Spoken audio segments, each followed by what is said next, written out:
Assalamualaikum warahmatullahi wabarakatuh. Kepada yang terhormat Ibu Mutia Filzano Verly MPD selaku dosen pengampu mata kuliah Statistika Inferensial. Izin memperkenalkan diri, kami dari kelompok ANOVA 2 Arah yang beranggotakan Desri Rizkia Nur Farihah, kemudian Nur Aziza Khalifah, dan saya sendiri Yasmin Radian Safitri. Pada kesempatan kali ini, kami akan menjelaskan hasil dari penelitian kami, yaitu uji ANOVA 2 arah. Sebelumnya, saya akan menjelaskan dulu mengenai apa sih ANOVA 2 arah itu. Nah, ANOVA 2 arah itu adalah uji statistik yang digunakan untuk mengetahui apakah terdapat perbedaan rata-rata pada satu variabel terikat yang dipengaruhi oleh dua variabel bebas atau faktor sekaligus. Nah, serta ANOVA ini tuh digunakan untuk melihat apakah ada interaksi antara kedua faktor tersebut dalam mempengaruhi variabel terikat. Kemudian di sini ada deskripsi singkat, yaitu kami melakukan penelitian yang berjudul pengaruh gender dan rasa ingin tahu terhadap kemampuan numerasi matematis siswa SMA pada materi bunga tunggal. Nah, di penelitian ini kami melibatkan siswa laki-laki dan juga siswa perempuan yang kemudian dikelompokkan berdasarkan 3 tingkat rasa ingin tahu, yaitu ada rendah, sedang, dan tinggi, di mana setiap siswanya itu diberikan tes numerasi untuk mengukur kemampuan numerasi matematis mereka. Kemudian kami juga memperoleh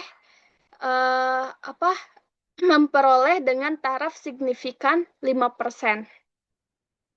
Nah, lanjut di sini ada pertanyaan dari pertanyaan penelitian kami. Yang pertama, apakah terdapat perbedaan yang signifikan pada kemampuan numerasi matematis siswa berdasarkan gender?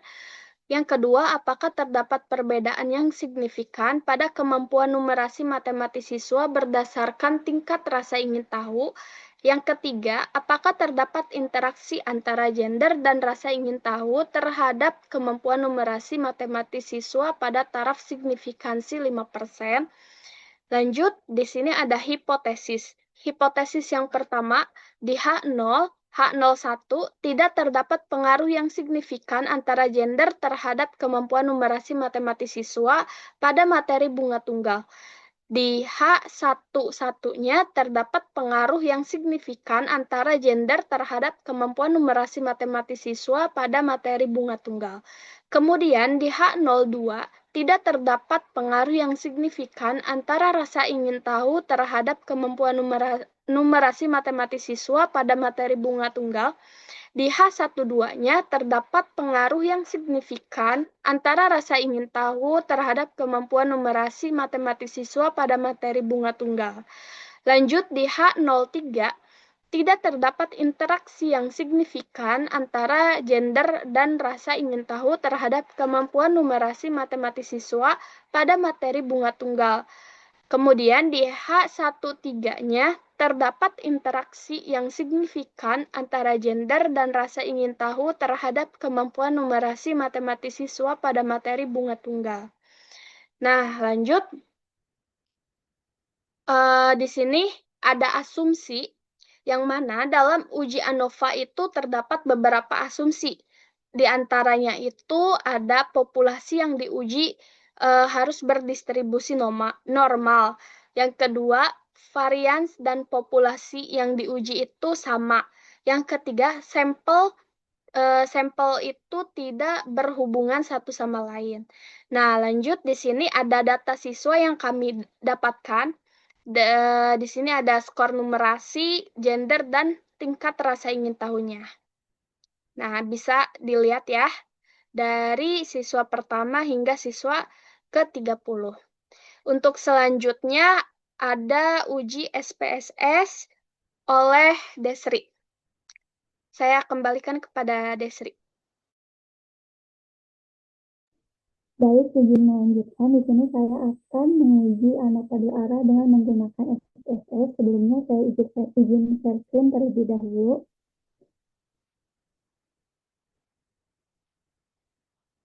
Punten, apakah sesinya sudah terlihat?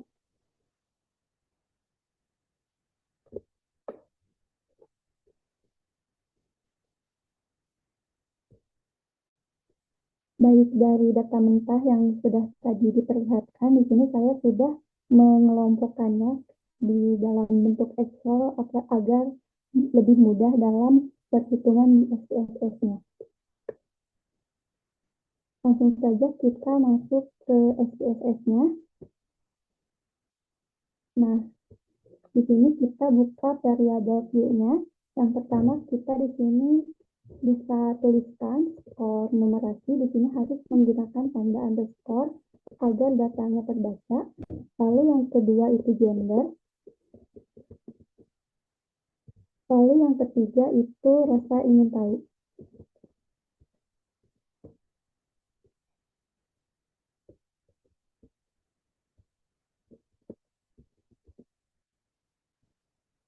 Lalu di sini kita ubah desimalnya. Ketiga variabelnya menjadi 0.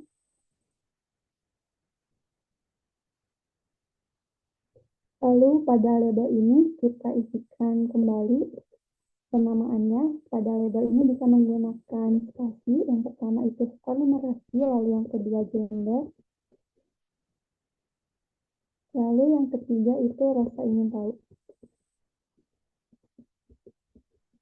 Selanjutnya di sini kita ubah values-nya terlebih dahulu. Yang skor numerasi itu kita tidak ubah. Lalu yang gender ini kita ubah. Yang pertama kita ubah value-nya itu pada bagian value kita isi 1, lalu pada bagian labelnya kita isikan laki-laki. Lalu di sini kita add. Lalu yang kedua itu value yang kedua kita isi value 2, lalu labelnya itu perempuan.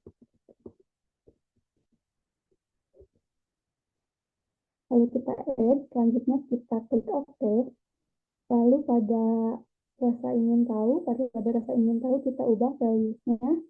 Yang pertama itu angka yang pertama, 1 kita beri label rendah. Lalu kita add. Lalu yang kedua itu kita beri label sedang. Kita klik add. Dan yang terakhir itu kita beri label, kita beri value 3 dan labelnya itu tinggi. Lalu klik add dan oke. Selanjutnya pada pengukurannya untuk skor numerasi itu skala, untuk gender dan rasa ingin tahu itu nominal. Setelah di variabel view-nya selesai, langsung saja kita masuk ke data view-nya. Ya, tadi dari data yang di Excel ini yang pertama itu skor numerasi, kita ke Excel terlebih dahulu. Langsung saja kita salin data skor numerasi di Excel.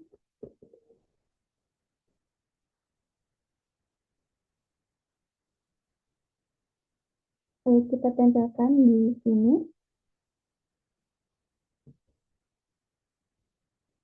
Bentar.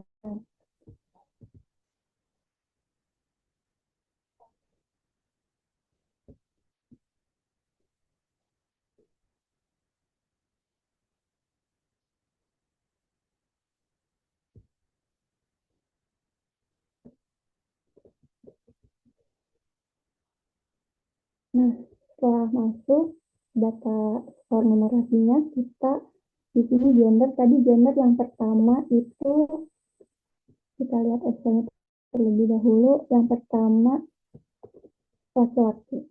Berarti laki-laki tadi sudah diberi nama itu 1 sampai 15 1.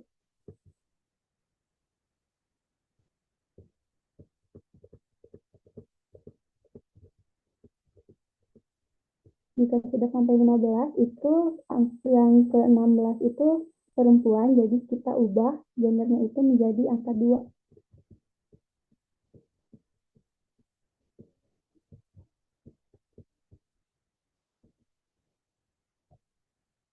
Selanjutnya itu pada bagian rasa ingin tahu, kita lihat terlebih dahulu datanya.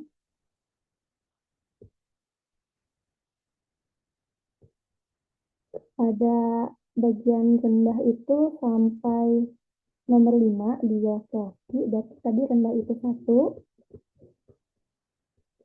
Lalu yang kedua itu sedang dari nomor 6 sampai 10.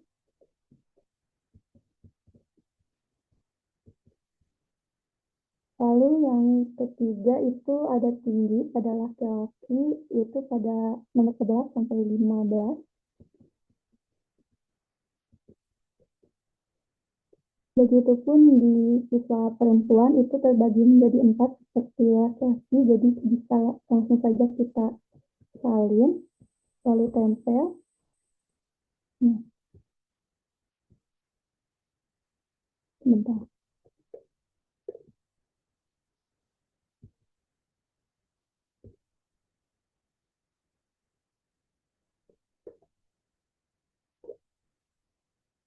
Tadi kan sudah dijelaskan mengenai uji normalitas dari ANOVA dua arah itu. Yang pertama itu, mohon maaf, maksudnya tadi kan sudah dijelaskan mengenai uji asumsi dari ANOVA dua arah. Yang pertama itu ada uji normalitas. Jadi sekarang kita akan menguji datanya terlebih dahulu apakah data ini normal atau tidak.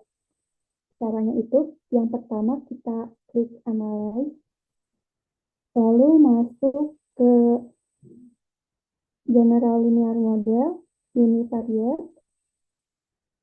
Nah, di sini skor numerasi kita masukkan ke dependent variable. Lalu untuk gender dan rasa ingin tahu kita masukkan ke fixed text factor. Selanjutnya kita klik bagian set. Lalu di sini ada standar widget. Kita klik centang, lalu continue, lalu klik OK. Nah, untuk output di sini kita abaikan terlebih dahulu.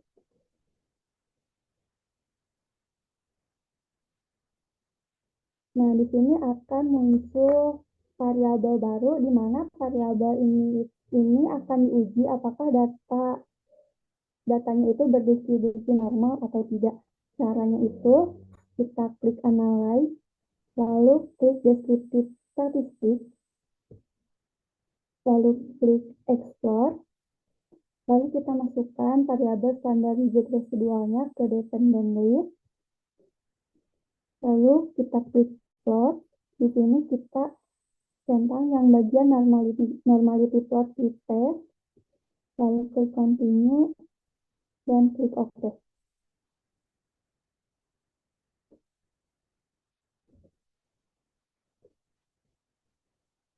Bentar. Datanya belum keluar, sebentar ya.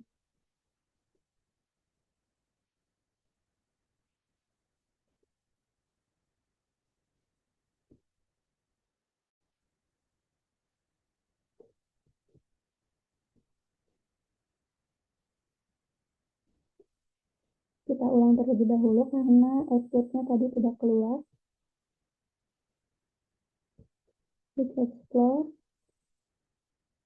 outputnya sudah, continue, OK.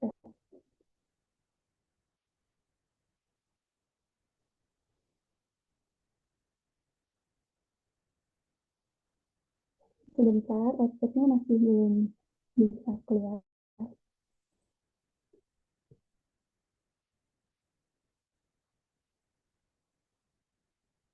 Coba kita ulang lagi.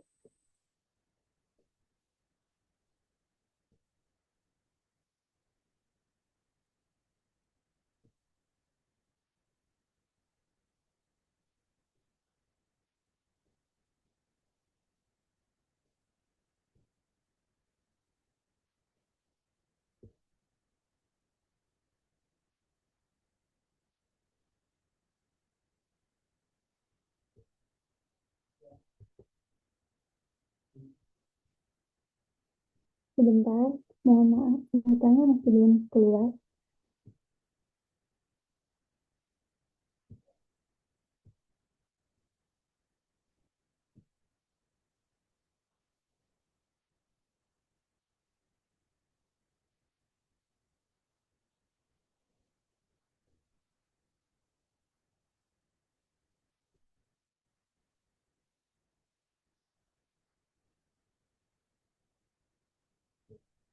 Coba kita close terlebih dahulu output yang tadi.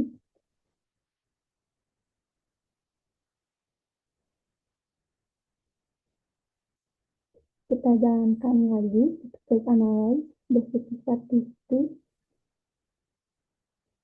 lalu explore, ini udah, klik OK.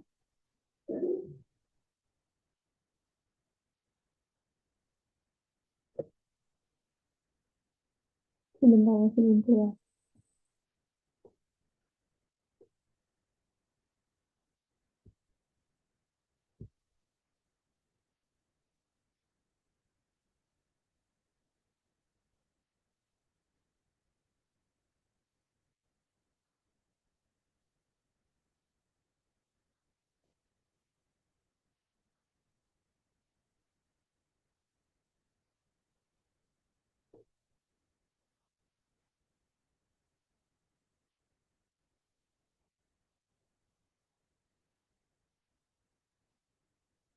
Nah, sudah keluar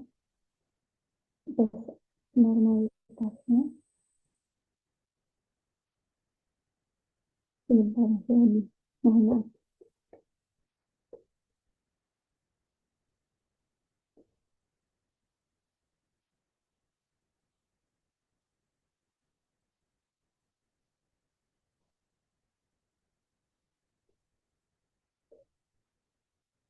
Nah, baik pada bagian test of normality, kita bisa lihat di sini ada signifikansi 0,280.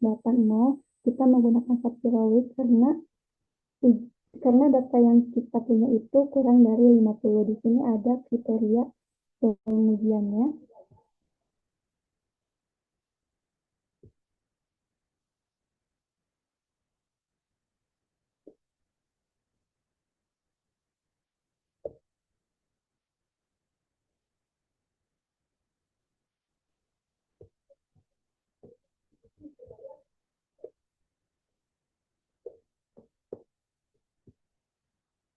Untuk kriteria pengujian uji normalitas itu, jika nilai signifikansinya kurang dari 0,05, maka nilai residual standar berdistribusi tidak normal. Lalu yang kedua itu, jika nilai signifikansinya lebih dari 0,05, maka nilai residual standar berdistribusi normal.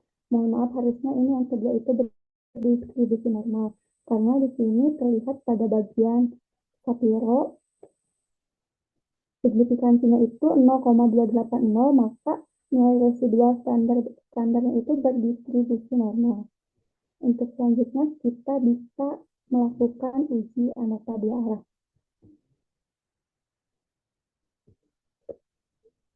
Untuk melakukan uji ANOVA dua arah, kita yang pertama itu klik analyze, lalu klik general linear model univariate.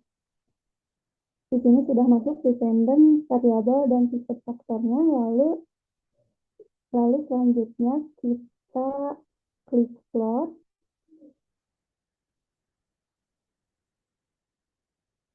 Lalu masukkan gender itu di separate line. Untuk rasa ingin tahu itu di horizontal axis. Lalu klik add. Selanjutnya continue. Kemudian kita klik post hoc. Di sini kita klik yang gender ini. Kita masukkan gender ke bagian post hoc test poll. Nah, lalu di sini kita klik to save. Lalu continue.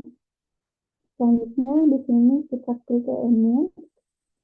Di sini kita masukkan gender ke display name, lalu rasa ingin tahu, dan juga interaksi antara gender dan rasa ingin tahu. Lalu di sini kita centang pada bagian compare mean effect-nya, lalu continue. Selanjutnya kita klik pada bagian option. Di sini kita centang pada bagian deskriptif statistik dan juga homogeneity test. Lalu klik continue. Setelah itu, jika semuanya sudah selesai, kita jalankan analisisnya, klik OK untuk menjalankan analisis.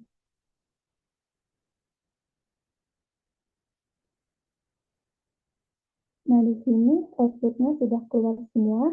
Tadi kita sudah melihat datanya itu berdistribusi normal. Selanjutnya kita lihat apakah datanya itu homogen atau tidak. Di sini ada syarat kriteria pengujian homogennya.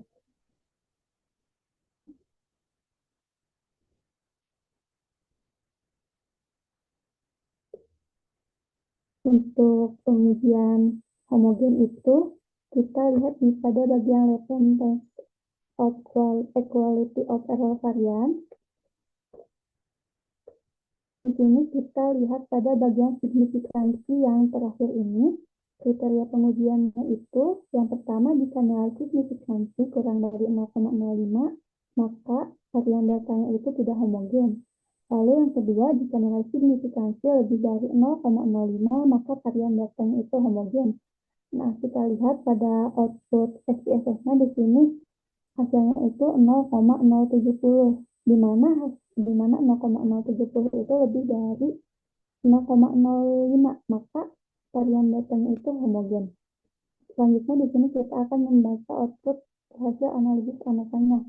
Kriteria pengujian uji ANOVA dua arah itu yang pertama, jika nilai signifikansinya 0,05, maka ada perbedaan secara signifikan skor numerasi berdasarkan variabel faktor.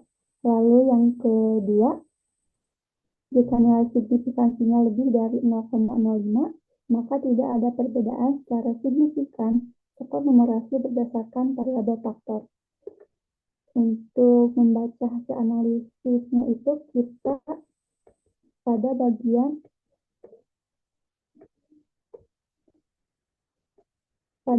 test of between subject effect.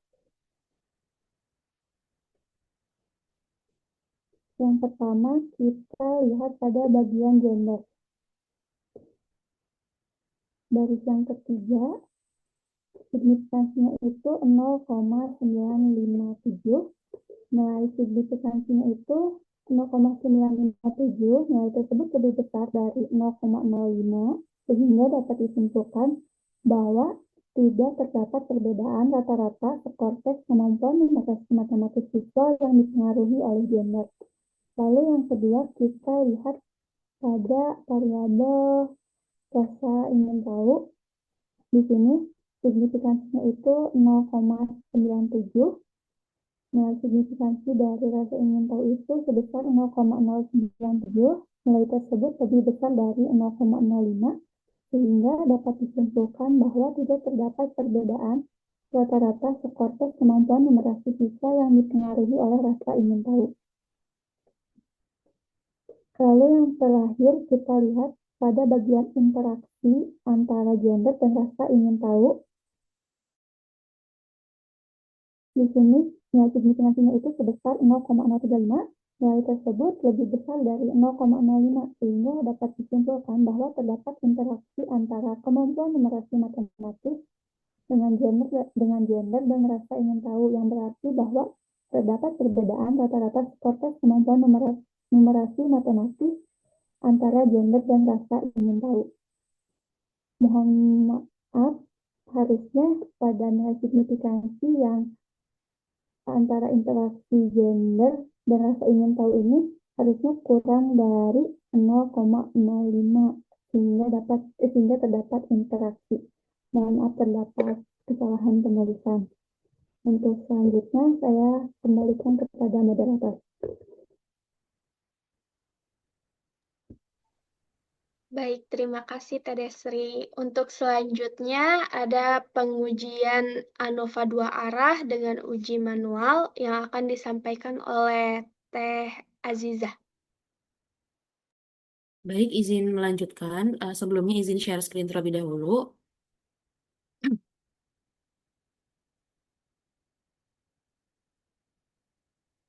Apakah screen saya sudah terlihat? Oke. Izin melanjutkan. Tadi kan sudah diuji dengan menggunakan SPSS. Kita lanjutkan dengan menggunakan uji ANOVA dua arah manualnya. Tadi sudah diuji juga dengan menggunakan SPSS bahwa datanya tersebut sudah berdistribusi normal, maka dari itu kita akan melanjutkan hal tersebut.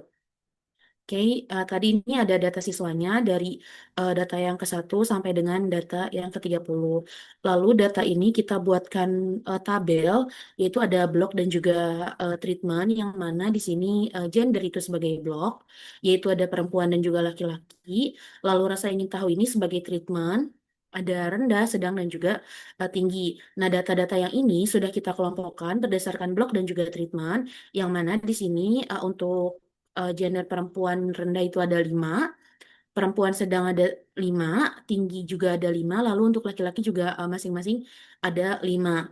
Lalu untuk jumlah treatment untuk yang rendah itu kita punya 711, lalu untuk yang sedang itu kita punya 840, untuk yang tinggi itu kita punya 813. Lalu untuk jumlah yang blok, untuk perempuan kita punya 1184, untuk laki-laki kita punya 1180, dan untuk grand totalnya itu kita punya 2364 total dari datanya itu. Lalu selanjutnya untuk pengujian anak pada dua arah, kita membutuhkan SST. Nah, untuk rumus SST-nya itu adalah seperti ini.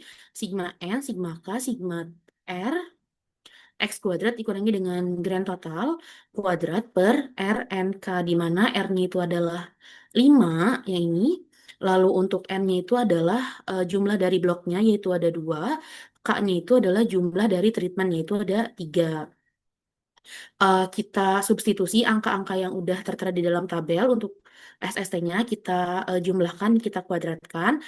Pertama dari sini dulu, 78 kuadrat tambahkan dengan 78 kuadrat, sampai dengan sini, yang ujung sini yaitu 100 kuadrat. Dikurangi dengan G kuadrat, itu grand totalnya ada 2364 dikuadratkan, dibagi dengan R-nya 5, N-nya 2, dan juga K-nya itu 3.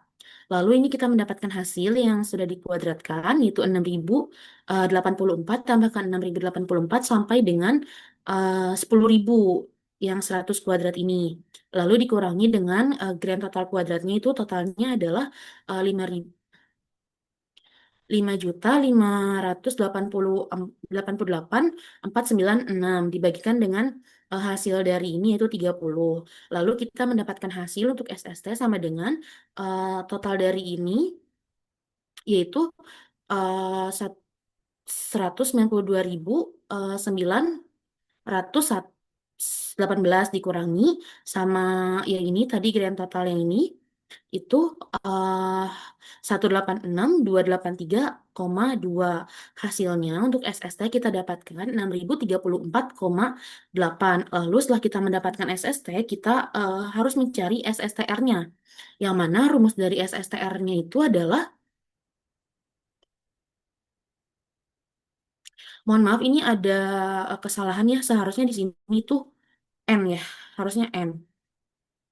Bukan K-nya. 1/N dikali KR harusnya sigma T kuadrat dikurangi dengan G kuadrat per RNK.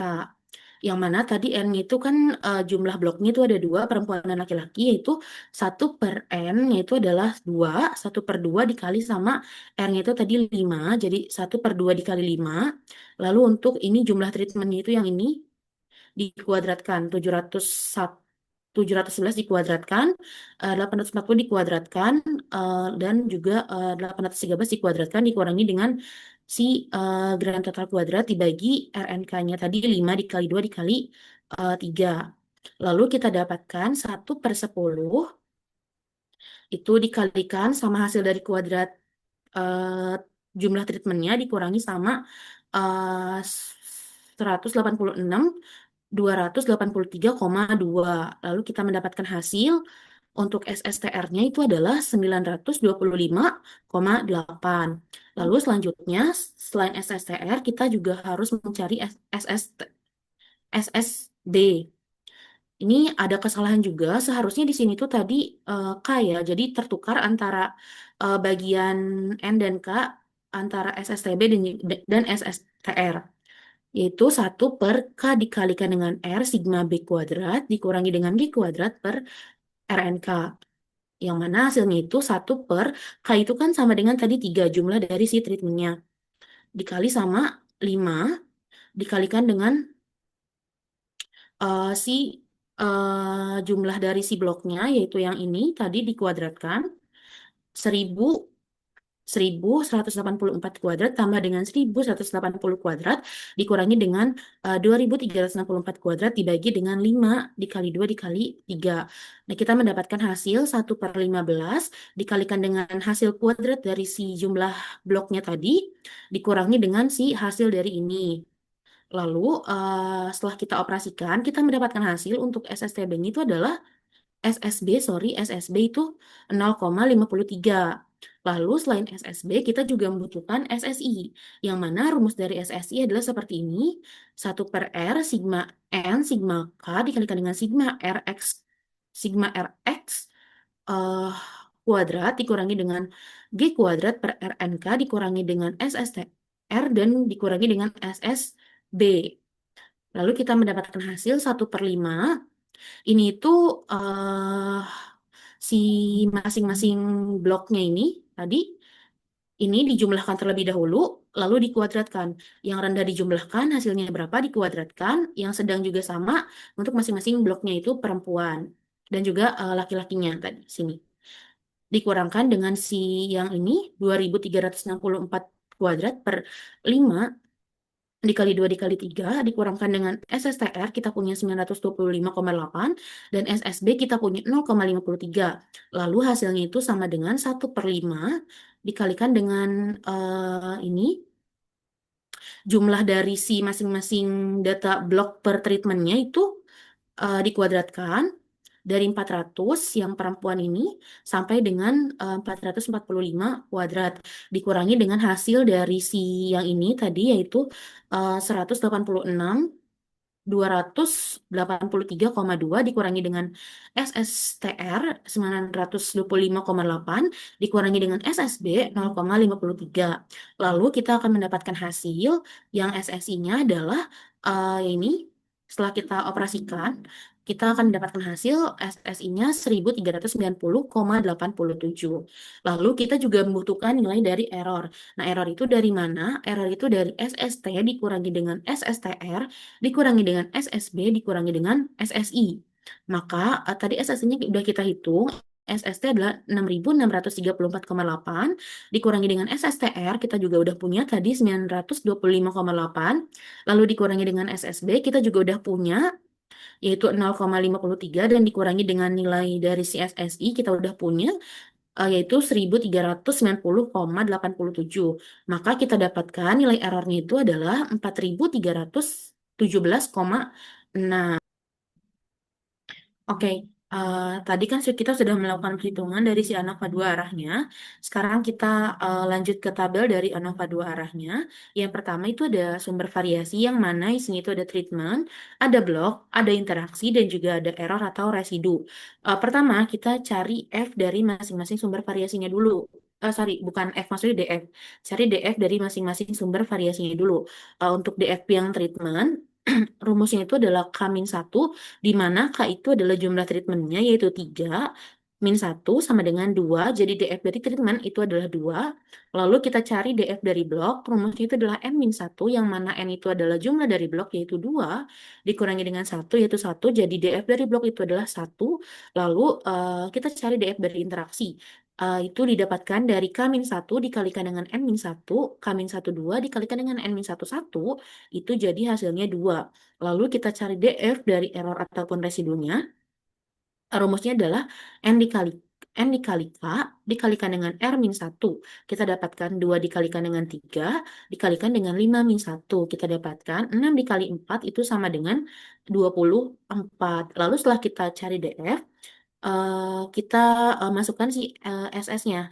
SS itu yang nilai-nilai yang udah kita dapatkan. Itu ada SSTR, itu dari treatment. Kita udah punya tadi SSTR-nya, yang ini. Itu adalah 925,8. Lalu SSB, itu SS dari si blok. Kita udah punya juga tadi 0,53. Lalu SS dari interaksi, yaitu SSI, kita juga udah punya tadi 1390,87. Lalu di sini kita juga ada SS dari si error atau residunya. Kita punya 4 4.317,6. Lalu setelah kita dari SS kita beralih ke MSS. MSS ini didapatkan dari mana? Jadi MSS ini kita dapatkan dari si SS ini dibagi dengan si DF. Pertama kita ke yang treatment, SS-nya itu adalah SSTR 925,8 itu dibagi sama DF. DF-nya itu adalah 2, jadi hasilnya adalah 462,9. Lalu kita ke MSS yang blok, itu SS dari blok 0,53 dibagi sama DF dari blok itu 1, jadi hasilnya 0,53. Lalu kita lanjut ke MSS yang interaksi, yaitu si SS yang interaksi adalah 1390,87 dibagi sama 2, itu hasilnya adalah 695,435. Lalu kita lanjut ke MSS error atau residu, 4.317,6 dibagi sama 24, itu hasilnya 179,9. Lalu kita masuk ke F-hitung. Nah, F-hitung ini didapatkan dari mana?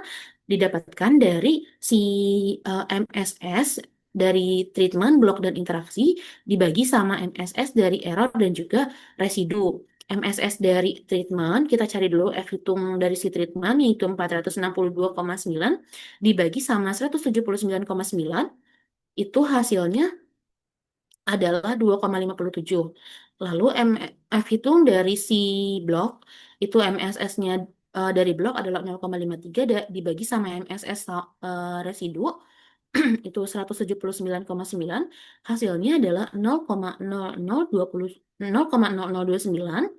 Lalu kita cari F hitung dari interaksi, yaitu 695,435 dibagi sama 179,9, itu hasilnya 3,86. Lalu karena kita di sini mencarinya itu signifikansi yang 5%, maka dari itu kita lihat F tabel, yaitu dengan DF-nya itu 2 dan signifikansinya itu 0,05, yaitu yang di baris atas. DF sama satu lagi apa teh? Mohon maaf. Yang dicari itu berarti untuk F hitung, maaf, F tabel itu DF sama residu. DF sama error. Jadi untuk baris ke bawahnya itu adalah error, untuk ke bawahnya itu error, dan untuk ke sampingnya itu DF-nya. Kan di sini kita punya errornya 24. Dan kita misalkan untuk mencari yang treatment, kita punya errornya itu 24, dan kita punya DF-nya itu 2. Nah, kita dapatkan untuk signifikansi 5% ini 3,40. Lalu untuk yang blok, itu kita punya errornya 24 dan kita punya DF-nya itu 1, maka kita dapatkan untuk signifikansi 5% ini adalah 4,28. Lalu untuk yang interaksi, kita punya errornya 24, kita punya DF-nya 2, berarti kita dapatkan untuk nilai yang signifikansi dari 5% ini adalah 3,40. Ini sama kayak yang si treatment tadi. Lalu untuk kesimpulannya adalah karena F hitungnya itu tadi untuk yang treatment, karena F hitungnya itu yaitu 2,57 ini lebih kecil daripada F tabel yang udah kita cari pada signifikansi 5%, yaitu 3,40, maka H01 ini diterima. Artinya tidak terdapat perbedaan yang signifikan dari gender terhadap kemampuan numerasi matematis siswa. Nah, hal ini tuh menunjukkan bahwasanya kemampuan numerasi matematis dari siswa laki-laki dan juga perempuan berada pada tingkat yang relatif sama, sehingga gender bukan faktor penentu utama dalam pencapaian numerasi matematis pada materi tersebut, yaitu materi bunga tunggal tadi. Lalu untuk kesimpulan yang blok itu karena F hitungnya itu yaitu 0,0029 kurang dari F tabel yaitu 4,28, maka H02-nya itu diterima juga. Artinya, dia itu tidak terdapat perbedaan yang signifikan pada kemampuan numerasi matematis siswa berdasarkan tingkat rasa ingin tahu. Hal ini mengindikasikan bahwasanya variasi tingkat rasa ingin tahu siswa tidak memberikan perbedaan yang berarti terhadap kemampuan numerasi matematika siswa itu, yaitu laki-laki dan juga perempuan. Lalu selanjutnya untuk kesimpulan dari interaksi, nah karena F hitungnya itu lebih besar. Kalau yang tadi kan lebih kecil nih. Kalau yang ini, yang interaksi ini berbeda. Dia lebih besar. F hitungnya itu adalah 3,86, yang mana dia ini lebih besar daripada F tabelnya, yaitu 3,40. Maka dari itu, H03 ini ditolak. Artinya, terdapat interaksi yang signifikan antara gender dan rasa ingin tahu terhadap kemampuan numerasi matematis. Hal ini menunjukkan bahwasannya meskipun secara individu, gender maupun rasa ingin tahu tidak berpengaruh yang signifikan terhadap si numerasi itu, ma- eh, tetapi kombinasi keduanya memberikan pengaruh yang berarti terhadap hasil numerasi matematis siswa pada materi bunga tunggal. Nah, dengan demikian, efek salah satu faktor bergantung pada kondisi faktor lainnya. Mungkin cukup sekian dari saya, dikembalikan lagi kepada moderator.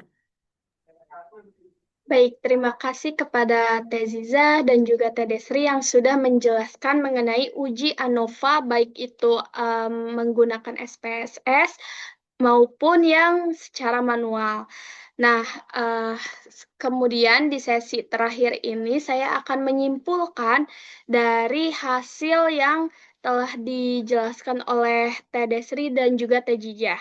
Jadi kesimpulannya, berdasarkan hasil analisis ANOVA dua arah melalui perhitungan manual dan SPSS, diperlukan hasil yang konsisten, yang dimana faktor A itu tidak menunjukkan perbedaan yang signifikan, demikian pula pada faktor B.